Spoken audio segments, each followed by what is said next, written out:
یہ شب و روز کی محنت شاقہ محمد عربی صلی اللہ علیہ وسلم کی اور 10 برس کی، اور اس کا نتیجہ زیادہ سے زیادہ 125 یا اور بہت زیادہ کریں گے تو 150 افراد آپ کے گرد جمع ہوئے۔ چنانچہ 10ویں سال کو آپ نے عام الحزن قرار دیا۔ یہ جو 10 سال ہو گئے آغاز وحی کے بعد، یوں سمجھیے 610 عیسوی میں وحی کا آغاز ہوا، تو لگ بھگ 620 عیسوی کو حضور نے عام الحزن، اس لیے کہ اسی سن میں حضرت خدیجہ کا انتقال ہو گیا رضی اللہ تعالی عنہ، گھر میں دل جوئی کرنے والی ایک وفادار، وفاشار، محبت کرنے والی اہلیہ زوجہ محترمہ تھی، اب وہ بھی نہ رہی۔ ظاہر ہے کہ باہر سے آدمی تقدر لے کر آتا ہے، کسی نے پاگل کہہ دیا ہے، کسی نے مجنون کہہ دیا ہے، کسی نے شاعر کہہ دیا ہے، کسی نے کہہ دیا ہے یہ ہم پر دھونس جماتے ہیں، انہوں نے ایک عجمی غلام کو اپنے گھر کے اندر بند کر رکھا ہے، وہ بڑا عالم و فاضل ہے، تورات اور انجیل کا جاننے والا، اور وہ اس سے ڈکٹیشن لیتے ہیں، یاد کر کے پھر ہم پر آ کر دھونس جماتے ہیں کہ یہ میرے پر وحی آئی، اور حضور یہ سنتے تھے سب کچھ۔ قرآن مجید میں نقشہ کھینچا گیا ہے، آپ کا قلب انتہائی حساس تھا، یہ باتیں سن کر آپ کو رنج اور افسوس ہوتا تھا۔ وَلَقَدْ نَعْلَمُ أَنَّكَ يَضِيقُ صَدْرُكَ بِمَا يَقُولُونَ، اے نبی ہمیں خوب معلوم ہے، اللہ تعالیٰ فرما رہے ہیں، دل جوئی کے لیے فرما رہے ہیں، ہمیں خوب معلوم ہے کہ جو کچھ یہ لوگ کہہ رہے ہیں اس سے آپ کا سینہ بھینچتا ہے، تکدر پیدا ہوتا ہے، رنج ہوتا ہے، غم ہوتا ہے، افسوس ہوتا ہے۔ یہی وہ لوگ تھے جو میری راہ میں اپنی آنکھیں بچھاتے تھے، یہی وہ لوگ ہیں جو الصادق الامین کا خطاب مجھے دیتے تھے، جو مجھ سے انتہائی محبت کرنے والے لوگ۔ آج کوئی مجنون کہہ رہا ہے، کوئی پاگل کہہ رہا ہے، کوئی شاعر کہہ رہا ہے، کوئی ساحر کہہ رہا ہے، کوئی مسحور کہہ رہا ہے، کوئی کذاب کہہ رہا ہے، نقل کفر نہ باش، ساحر کذاب الفاظ قرآن مجید میں آئے۔ یہ سب کچھ آپ سن کر گھر پر آتے تھے تو گھر پہ کوئی تسلی دینے والی تھی نہ ایک، لیکن اب وہ بھی نہ رہی۔ آپ کو معلوم ہے یہ واقعات بڑے اہم ہیں سیرت النبی کے۔ جب پہلی وحی آئی ہے اور حضور کے اوپر ایک دہشت کی کیفیت طاری تھی، عالم بشریت کا پہلا ہوا تھا معاملہ عالم ملکیت کے ساتھ، جبرائیل سے پہلی ملاقات غار حرا میں، اس کی طبیعت کے اوپر طبعاً جو ہے ایک دہشت تھی، آئے ہیں تو کانپ رہے تھے، پھر بخار چڑھ گیا ہے، اس میں کہا ہے آپ نے خشیت علی نفسی، خشیت علی نفسی، خشیت علی نفسی، مجھے اپنی جان کا اندیشہ ہے۔ یہ کیا صورتحال ہے، یہ کیا ذمہ داری ہے جو مجھ پر آ گئی؟ تو وہی تھی، وہی غمخوار بھی تھی، وہی ہمت بندھانے والی بھی تھی، وہی ہے جس نے پہلے تو یہ کہا اللہ آپ کو ضائع نہیں کرے گا، آپ فکر نہ کریں، آپ تو یتیموں کی سرپرستی کرتے ہیں، بیواؤں کی خبرگیری کرتے ہیں، آپ بھوکوں کو کھانا کھلاتے ہیں، غریبوں کی جو ہے خدمت کرتے ہیں، اللہ آپ کو ضائع نہیں کرے گا۔ اور اس ضمن میں مجھے ایک واقعہ یاد آ رہا ہے، یہ واقعہ امام راضی نے نقل کیا اپنی تفسیر کبیر میں، اور یہ ہے آغاز وحی سے قبل کا واقعہ، کیونکہ حضور کی زندگی میں یہ جو دن آئے تھے 25 برس کی عمر سے لے کے 40 برس کی عمر تک، 25 برس کی عمر تک کی آپ کی زندگی بڑی مشقت کی زندگی رہی، بڑی محنت کی زندگی رہی، افلاس کی زندگی رہی، تنگ دستی کی زندگی رہی۔ عین بچپن میں آپ بھیڑیں بکریاں چراتے رہے، علی قراغیت، چند ٹکوں کے عوض، یہ حضور کے اپنے الفاظ ہیں، میں چند ٹکوں کے معاوضے میں اب بھیڑیں بکریاں چراتا تھا۔ پھر آپ ذرا بڑے ہوئے، اس لیے کہ ابو طالب جو ہے وہ بہت ہی مفلس انسان تھے، سرپرستی تو وہ کر رہے تھے، لیکن واقعہ یہ ہے کہ پرورش کی ہے محمد رسول اللہ نے خاندان ابو طالب کی، اپنی مزدوری سے، اپنی محنت سے، اپنی مشقت سے۔ پھر آپ نے تجارت کرنی شروع کی ملازمت کی شکل میں، تو یہ سخت دن تھے۔ وَوَجَدَكَ عَائِلًا فَأَغْنَىٰ، پایا اللہ نے آپ کو کہ آپ تنگ دست ہیں، تو اللہ نے غنی کر دیا۔ غنی کس طور سے کیا؟ حضرت خدیجہ سے شادی ہوئی 25 برس کی عمر میں، جو عرب کی متمول ترین خاتون، ان کی اپنی فرمائش پر یہ شادی ہوئی، انتہائی محبت کرنے والی۔ تو واقعہ میں آپ کو سنا رہا تھا کہ اس زمانے میں یہ 25 برس سے لے کر اور 40 برس کی عمر شریف کے مابین کبھی یہ واقعہ پیش آیا ہے کہ حضور ایک دفعہ کہیں نکل گئے مکے سے باہر. مختلف وادیاں ہیں، پہاڑ ہیں، پہاڑوں کے مابین وادیاں ہیں. ایک وادی میں آپ نے دیکھا کوئی قبیلہ آ کر پڑاؤ ڈالے ہوئے ہے، انتہائی مفلوق الحال، بھوک کی وجہ سے جسم سوکھ کر کانٹے ہوئے ہیں، تن پر کپڑے نہیں ہیں. حالت دیکھ کر آپ آئے، انتہائی ملول اور غمگین ہو کر گھر میں آ کر چادر لے کر لیٹ گئے. اب پوچھا حضرت خدیجہ نے کیا ماجرا ہے، کیا معاملہ ہے؟ آپ نے فرمایا میں گیا تھا باہر فلاں وادی میں، میں نے یہ دیکھا فلاں گھاٹی میں قبیلہ ہے، پڑاؤ ڈالے ہوئے ہیں اور یہ حال ہے. حضرت خدیجہ اور فرمانے لگے کہ میرے پاس دولت نہیں ہے کہ میں ان کے لیے مدد کر سکوں. سرمایہ تو حضرت خدیجہ کا تھا نا، آپ کی اپنی ذاتی دولت تو نہیں تھی. اس پر حضرت خدیجہ نے فرمایا اچھا آپ جائیے اور بڑے بڑے قریش کے چند سرداروں کے نام لیے کہ ان کو بلا لائیے. حضور گئے، وہ سب آ گئے. اتنی دیر میں اتنا بڑا ڈھیر اشرفیوں کا حضرت خدیجہ نے لگا دیا کہ جب حضور آ کر بیٹھے تو اس کے پیچھے چھپ گئے. اور پھر کہا ان سرداران قریش سے مخاطب ہو کر آپ سب لوگ گواہ ہیں میں نے یہ ساری دولت محمد کے حوالے کی صلی اللہ علیہ وسلم، وہ جیسے چاہیں اسے خرچ کریں. تو ایسی بیوی جس نے ساتھ دیا. میں اگر اس موضوع پر چونکہ میرے کچھ خاص احساسات ہیں اس میں وہ بیان کروں گا تو پھر بہت وقت نکل جائے گا کہ حضرت خدیجہ رضی اللہ تعالیٰ عنہ کا کیا مقام تھا جسے ہم میں سے اکثر نہیں جانتے.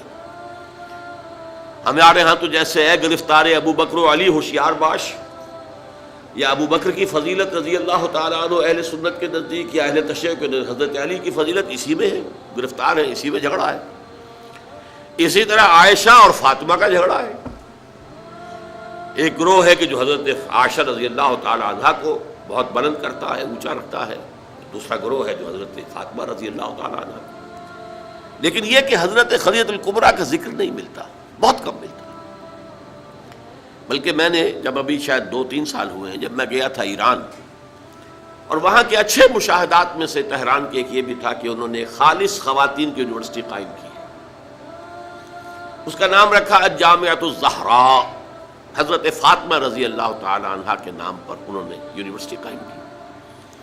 تو جب ایک ملاقات میں ان کا وہ ٹاپ کا سٹاف وغیرہ جمع تھا یونیورسٹی کا، میں نے کہا کاش آپ نے اس کا نام جامعۃ الخدیجۃ الکبریٰ رکھا ہوتا تو چونکے. میں نے کہا دیکھیے یہ سنیوں اور شیعوں کے مابین مدرسۃ العائشہ للبنات، یعنی جو بھی کوئی رکھے گا یہاں پہ مدرسہ بنائے گا سنیوں میں سے، خاص طور پر اہل حدیث جنہیں عرف عام میں وہابی کہتے ہیں، وہ حضرت عائشہ کے نام پر مدرسہ بنائیں گے. بچیوں کے لیے مدرسہ حضرت عائشہ کے نام پر. شیعہ ہوں گے تو حضرت فاطمہ زہرا کے نام پر. لیکن حضرت فاطمہ کی والدہ حضرت خدیجہ جو الصدیقۃ الکبریٰ ہیں، ان کے نام کے ساتھ کبریٰ اس لیے جمع ہوا ہے. صدیق اکبر، الصدیق الاکبر ہیں حضرت ابو بکر رضی اللہ تعالیٰ عنہ. الصدیقۃ الکبریٰ جیسے حضرت مریم کے بارے میں آتا ہے قرآن میں کان امہ صدیقہ، تو اس امت کی الصدیقۃ الکبریٰ حضرت خدیجہ رضی اللہ تعالیٰ عنہا. چنانچہ ایک واقعہ میں آپ کو اور سنا دوں. ایک مرتبہ حضور صلی اللہ علیہ وسلم اسی طرح جو بھی نیا تجربہ تھا عالم ملکیت اور عالم بشریت کے درمیان اتصال کا، اور جس کی وجہ سے ایک خوف کی سی کیفیت، ایک تشویش کا سا انداز. تو حضرت خدیجہ نے ایک مرتبہ یہ کہا کہ اچھا اب جب وہ آئے وہ فرشتہ ہے یا کیا ہے، وہ بدروح ہے یا کوئی واقعتاً فرشتہ ہے، جب بھی وہ آپ کو نظر آئے تو مجھے بتائیے گا. حضرت جبرائیل آئے، حضور نے فرمایا وہ آ گیا. اب ذرا نوٹ کیجئے، حضرت خدیجہ نے اپنے بال کھول دیے، اپنی آغوش میں حضور کو لے لیا اور پوچھا کہ کیا اب بھی نظر آ رہا ہے؟ آپ نے فرمایا نہیں. فرمایا یقیناً یہ فرشتہ ہے، یہ کوئی بدروح نہیں ہے، فرشتہ ہے جس نے حیا کی ہے. اگر کوئی بدروح ہوتی تو لذت لیتی، وہ غائب نہ ہوتی. اب آپ اندازہ کیجئے عظمت فکر، سوچ کا، آپ کے فکر کا، شعور کی بلندی کا. بہرحال سن 10 نبوی کا تذکرہ کر رہا تھا، حضرت خدیجہ کا انتقال ہو گیا. ابو طالب کا انتقال ہو گیا، جو ایک پروٹیکشن، ٹرائبل زندگی میں پروٹیکشن، جیسے کہ آج ہی میں پڑھ رہا تھا کہ جو بھی پہلا ایک معاہدہ اوس اور خزرج کے درمیان جو مسلمانان نے یثرب کا اور پھر مہاجرین کو ساتھ شامل کر کے حضور نے کروایا تھا، اس میں یہ شک بھی تھی کہ اگر کوئی ایک مسلمان بھی کسی کو پناہ دے دے گا تو وہ سب کی طرف سے شمار ہوگا۔ یہی معاملہ قبائل میں ہوتا تھا، قبیلے کا ایک فرد اگر کسی کو شخص کو پناہ دے دیتا ہے تو وہ پورے قبیلے کی طرف سے۔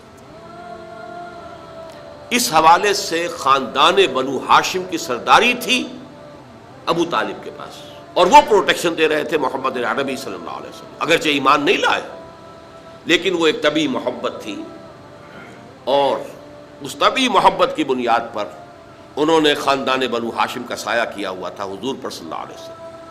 اب ظاہر بات ہے کہ اگر بقیہ دوسرے قبیلے جو تھے اس کے سردار وہ اگر کوئی اقدام کرتے حضور کے خلاف تو یہ گویا کہ بنو ہاشم کے خلاف اعلان جنگ ہو جاتا اور ان فائٹنگ شروع ہو جاتی، خانہ جنگی، سول وار مکے میں شروع ہو جاتی۔ یہ وجہ ہے کہ 10 برس تک اس اقدام کی جرت انہیں نہیں ہوئی۔ سفارتیں لاتے رہے، ابو طالب کے پاس سفارتیں آئیں، کبھی لالچ پیش کیا، آپ ان سے کہیے اگر انہیں دولت چاہیے تو ضرور سیم و زر کے ہم انبار لگا دیں ان کے قدموں تلے، انہیں کوئی سیادت چاہیے تو ہم انہیں اپنا بادشاہ ماننے کو تیار ہیں، اگرچہ ہمارا کوئی مزاج نہیں ہے کسی بادشاہ کو ماننے کا، ان کو مان لیں گے، اور اگر کہیں شادی کرنا چاہیں تو اشارہ کر دیں، قریش کے جس بڑے سے بڑے گھرانے میں کہیں گے آپ ان کی شادی کر دیں۔ ایک یہ بھی تھی آفر جب حضور نے فرمایا تھا کہ چچا جان چاہے یہ میرے داہنے ہاتھ پر سورج اور بائیں پر چاند رکھ دیں تب بھی میں اپنے اس دعوت سے باز نہیں آ سکتا۔ ان کا مطالبہ یہ تھا کہ یہ دعوت ختم کر دیں، ہمارے معبودوں کو برا نہ کہیں، جس کے ضمن میں پھر آخری جبکہ ابو طالب بستر مرگ پر تھے اس وقت جو آخری سفارت آئی ہے، اور انہوں نے آخری چیلنج کیا کہ ابو طالب اب بھی اگر تم باز نہیں آتے تو پھر ٹھیک ہے، ہمارا الٹیمیٹم ہے، آؤ میدان میں مقابلہ کر لو یا روک لو اپنے بھتیجے کو۔ اس پر جب ابو طالب نے بلایا ہے اور حضور سے کہا ہے کہ بھتیجے مجھ پر اتنا بوجھ نہ ڈالو جو میں برداشت نہ کر سکوں، ظاہر بات ہے اکیلا خاندان بنی ہاشم، پورے قبیلہ قریش کا مقابلہ، پھر خود جو ہے نہایت ضعیف، بوڑھے اور بستر مرگ پر ہیں تقریباً، بھتیجے مجھ پر اتنا بوجھ نہ ڈالو جسے میں برداشت نہ کر سکوں۔